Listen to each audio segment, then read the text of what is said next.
मित्रांनो, तुम्हाला माहिती आहे या फोन मध्ये 553.2 मेगापिक्सेल्स आहेत.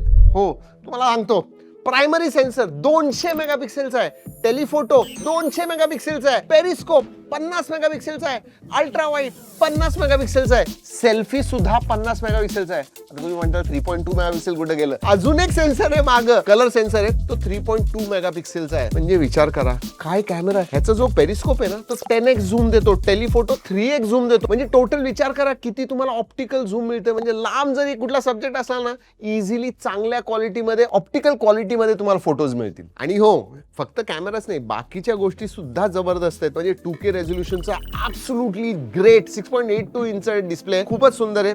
8 Elite Gen 5 परफॉर्मन्स साठी, म्हणजे लेटेस्ट अँड ग्रेटेस्ट आहे, टॉप नॉच परफॉर्मन्स तुम्हाला मिळतो. हो, आणि 7050 mAh ची बॅटरी सुद्धा येते याच्यामध्ये. आणि हे जे कॅमेराज आहेत ना, ते हॅसलब्लॅड ट्यून्ड आहेत. विचार करा काय पाहिजे अजून. कलर OS येतं, which is one of the smoothest UI out there. कारण की याची ना आम्ही एक कॅमेरा, ब्लाइंड कॅमेरा टेस्ट कुठल्या फोन बरोबर करायला पाहिजे तुम्ही सांगा, बघूया.